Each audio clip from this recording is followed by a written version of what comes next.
cut by hand through solid rock. Why would anyone ever do it?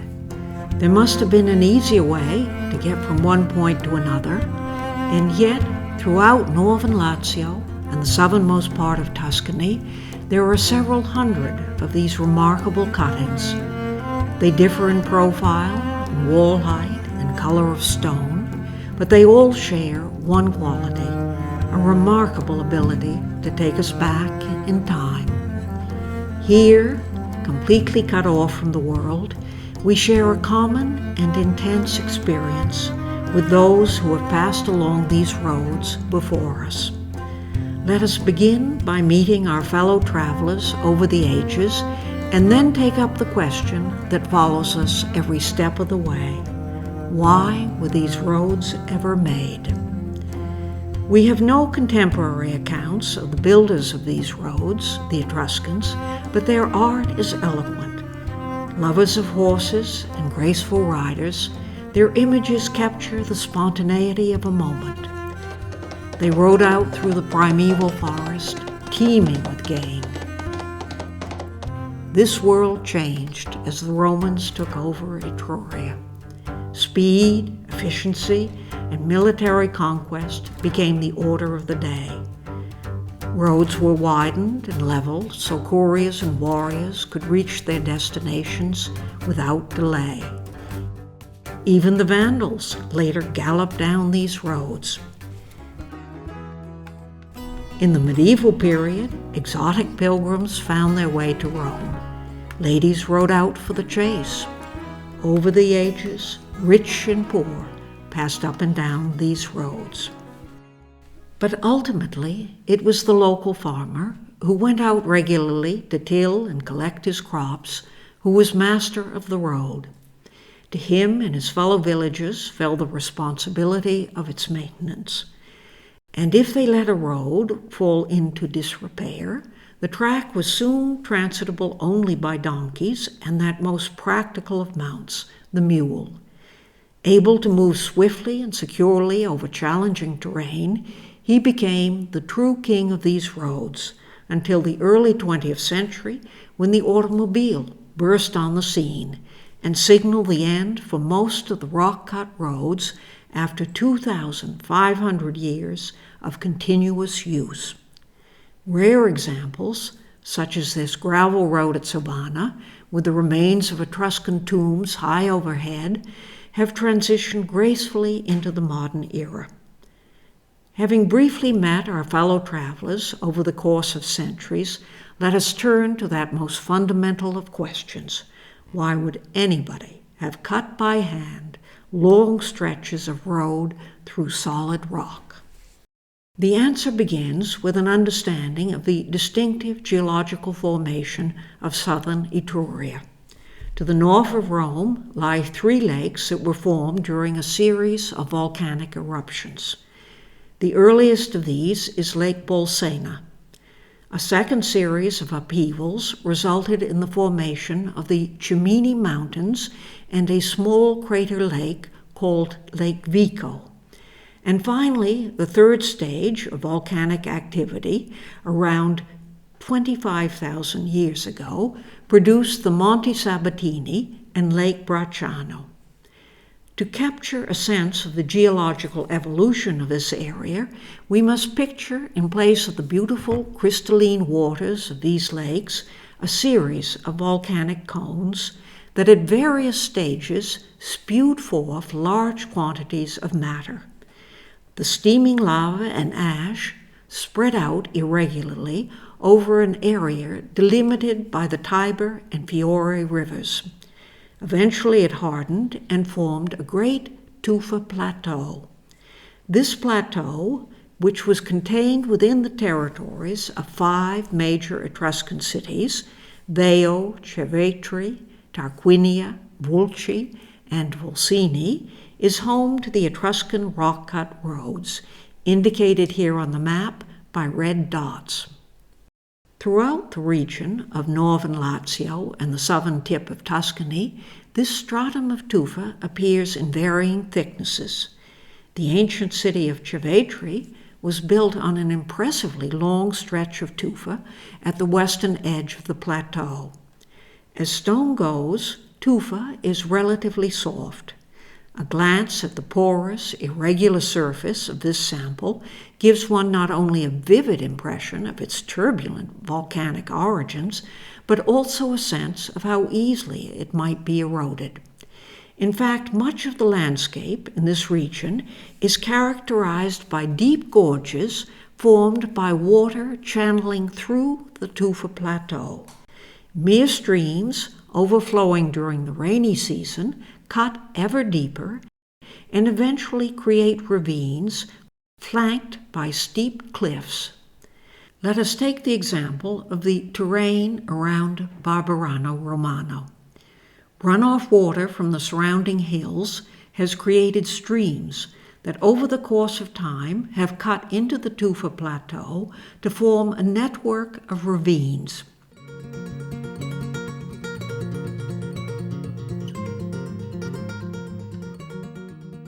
The challenge of traversing this riddle landscape was compensated for by the defensive advantages it afforded any settlement. The Etruscans picked a naturally isolated plateau, later called San Giuliano. In the medieval period, the town of Barberano was established on a well-protected promontory. In such a situation, the greatest difficulty in crossing the surrounding ravines lay in mounting their steep sides. Mules with moderate loads could have picked their way along rough paths and steps, but the type of traffic moving through Etruria in the 7th century BC was changing. Greater prosperity led to increased building activity. Now, ox-drawn carts were needed to get heavy loads of construction materials up and down the ravines.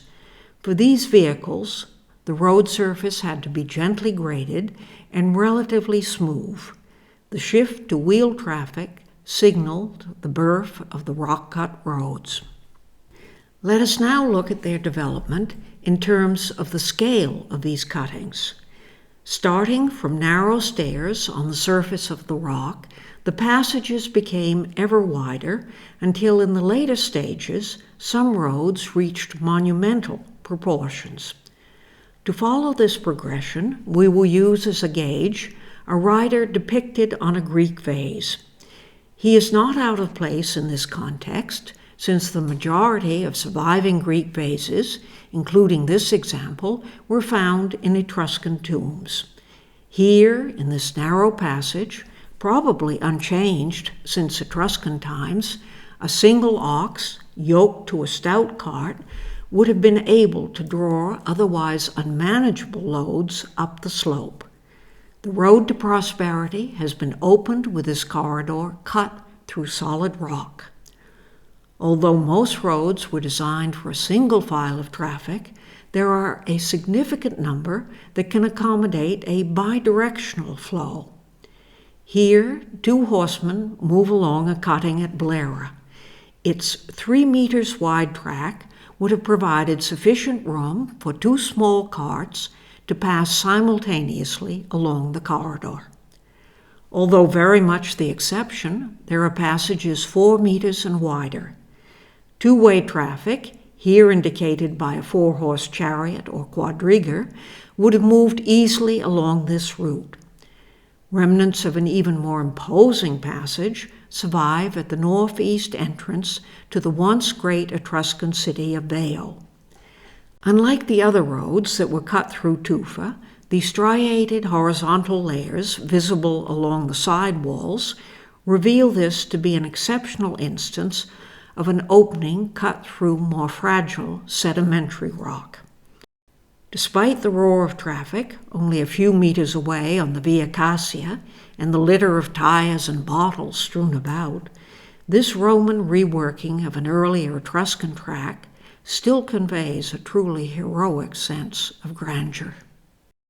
But as important as width may have been from a practical point of view, it is the height of some of the rock-cut roads that makes the greatest impression today. Here at Savannah, the walls flanking this 3 yards wide channel rise 25 yards overhead, the equivalent of a 5-story building. To understand how these dimensions were reached, we must now look at the wheel traffic that passed through these cuttings in the course of centuries. Again, picture a cartload of heavy building materials, perhaps blocks of stone, drawn uphill by oxen. As the wagon lurches under the great weight, it will occasionally go off course, and its axles will cut grooves as they scrape along the walls. But what truly leaves a mark are the metal-rimmed wheels, which cut continuously into the road surface.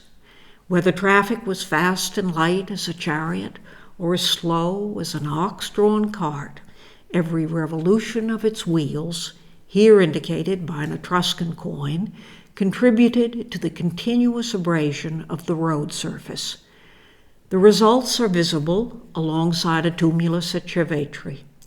Here, the deep grooves cut into the tufa are so regular that they would have guided the path of carts as if they were on train tracks.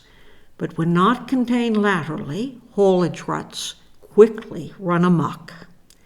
And that was very much the case with the rock-cut roads. Recutting and leveling of the roadbed was an absolute necessity. To this fact, we must add the cumulative force of history to begin to comprehend what the results might be. Here we are peering down an extraordinary 400 yards long road, which is a Roman reworking of an earlier Etruscan route. Unlike the other consular roads that link Rome to distant strategic points without any deviations for local settlements, the Via Clodia was designed to incorporate Etruscan towns and thereby bring them more firmly into the Roman orbit. This magnificent stretch of road cuts through a steep ravine wall as it leads north from the Etruscan town of Norcia towards Tuscany. It provides a perfect setting to envision the type and quantity of traffic which traversed the rock-cut roads during the Roman period, except for one jarring detail, the deep trough running down the center. This probably was cut at some point as a shallow drainage canal and then gradually worn deeper over the course of time to the point where only a single file of pack animals, no longer drawing carts, could negotiate the rough passage. So in its place, let us imagine a reasonably level road surface where riders relaying messages from the capital would have moved along at a good clip. But in the end, it is the slow-moving traffic that predominates. Oxen lumbered up the track, and all the while the metal-rimmed wheels of their overloaded carts ground ever deeper into the road surface. Wheel traffic bearing heavy loads such as this continued to roll along these roads right up until the modern era. Having seen the attrition produced by this traffic, we must now take into consideration another critical factor, erosion. Every year during the rainy season, these roads become natural culverts. Many have drainage channels, but unless they are cleaned seasonally, such as this road at Pitigliano, the roadbed soon disappears under mud and debris, and another once great cutting subsides into oblivion. Now let us consider the actual making of a rock-cut road. Starting at the upper level, on the surface of the plateau, where pickaxe marks still scour the wall, men gradually worked their way down as helpers collected the detritus in baskets. The excavation continued for whatever distance was necessary until the men finally broke through at the edge of the tufa crust and gradually worked their way down. These men, in the course of their labor, had cut and moved a quantity of material difficult for us today to imagine. But just to get an idea of the manpower involved in such an operation, we visited an abandoned quarry. Tufa is a soft stone, but it is a stone, and cutting it by hand is an arduous task. On the shady side, the tufa, still damp after a night of rain, cuts somewhat more easily, but not enough to diminish in any significant way the enormity of the task. Having acquired some understanding of the Tufa Plateau in which these roads were cut, and an appreciation of the traffic that wore them down over the course of some 2,500 years, we can more confidently confront the question of how the hand-cut road at Savannah ever reached such extraordinary proportions. Starting with an excavation such as this and arriving here clearly required a vast amount of cumulative labor. The smooth wall surface high overhead is the original cutting made by the Etruscans. This was followed by a widening of the road, perhaps a Roman intervention. From the medieval period on, the leveling and consequent lowering of the roadbed was a response to the damage caused by wheel ruts and erosion. And so on through the Renaissance, century after century, into the Baroque period, and finally the modern era.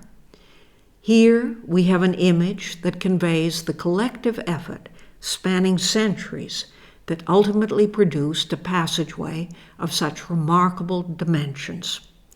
This simple chronological framework can also serve as a guide to begin reading the profile of many of the cuttings and remind us of the historical depth that underlies each and every one of the beautiful rock-cut roads found throughout southern Etruria.